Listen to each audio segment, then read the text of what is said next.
Good morning, Paul. February's here. Morning, Tom. Yeah, my birthday approaches. I heard that apparently farmers describe this time of year as the fool's spring.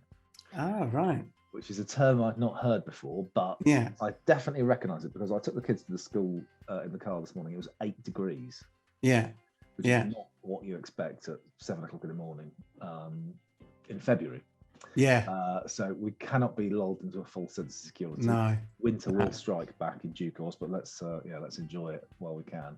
Yeah, I think that I really like that because I'm not a farmer, but experience has taught me that winter always has a sting in the tail. And it's usually February and March, and you think it's all over, and it isn't now. Exactly. Yeah.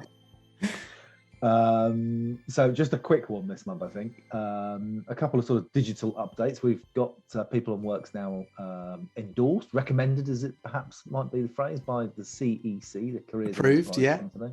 So people can go and visit that government resource and link through to the People on Work website, which is now also up and running. Yes. I know we'd said December, and we actually hit the end of January. We did. And in the last, I think I checked this morning, the last 30 days, we've had, 50 or 60 visitors to the site, which is remarkable given how we've done nothing to really publicise it. But anyway, I think perhaps actually a good number of those might have come from, we spoke last week, didn't we? Sorry, week before last, with OXLEP. Yes. Nikki invited us along to talk to her team, which covers Oxfordshire Schools careers provision, and we talked through the benefits of working with us on giving careers guidance to secondary school pupils. Yeah, we did. Yeah, and it was a really well attended call, wasn't it? And we got asked some good questions about what we do and how it's different to some of the other services out there. It's always really encouraging to be in that forum because we both talked about it. We're seeing from the other side with the schools, aren't we? And from the outside, you don't know any of this is going on, but the schools are being, especially from the point of view of the careers leagues, they're constantly being talked to by people with a service to offer that's going to be a game changer. And it's just seeing the other side. Yeah. I mean, I think what has really sort of made me sit up during January has been not so much from the schools, but just talking to leaders in business. About and you hear it on the news, that there's a tight labour market, that truck drivers for Tesco's are getting paid 60 grand a year. But what that really means for businesses on the ground. And last week I was talking to a guy who runs a digital marketing agency. You'd think it'd be a really desirable, well, I guess the problem is it is a very desirable industry. He's lost a couple of people recently, and he's recruiting like mad. But everyone he talks to, they're either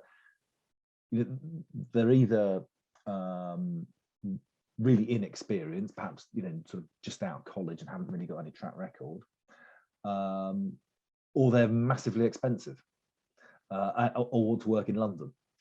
So he's really struggling to find people to deliver projects. This guy's struggling to find people to fulfill the pipeline of orders of work that he's got. The people that he's looking to recruit, he needs some experienced hands to join his team. And those sorts of people are either massively expensive, or they've all moved to London, or the people he tends to talk to are a bit younger and a bit less experienced, or even sort of newly qualified grads. He's not got the time to bring them up to speed. So the tight labour market out there is, I just think it's exactly what People on Work's all about. Absolutely. And it's funny, I've been having exactly the same conversation with a different company. They're recruiting engineers, service and maintenance engineers, to visit their customers' sites and install new equipment and maintain the existing equipment that they've got. but they've grown so fast that there aren't engineers who are trained on the specific equipment anymore. So they're bringing in engineers from different, so engineers who worked on railways, white goods, or and also what they've started to do as well is, so they're training people who've worked on different equipment. They're also they've been doing kind of recruitment fairs for people coming out of the armed services, and also they're working with a few local colleges in the areas where they've got the most demand to actually take on apprenticeships, to take on apprentices. And and what we were talking about, they were saying when they go to a college or when they go to a recruitment fair with service personnel, they're talking about what their engineers are doing on site, and they're talking about what it's like for their engineers to work at the company. And they said, but it would be great to have 3 or 4 or 5 videos of engineers talking about that, hearing it from the horse's mouth, because obviously it's not easy to pull them off assignment and and bring them to I absolutely think this, as you call it, the tight labor market, is something that we've got a really useful response for employers, that fits in with all that they're trying to do to get that message out to people to come and join them. Excellent. There's one other thing from January, which was one of our interviewees, and I think this fits in with the same subject of employers attracting and retaining the people within their company, or attracting people to their companies and retaining the people that they've got. So Enya did a fantastic interview with someone called Armel, who works in marketing, and she also has a really interesting social media presence, because she talks about dyslexia, and particularly girls with dyslexia. And what she was saying is, when she was at uni, because she was interested in marketing, but everything she read and everything she was told was that dyslexic people, if you've got dyslexia, you're not a good fit for marketing. And so she she says it much better than I can in her own interview, which we'll put a link up to.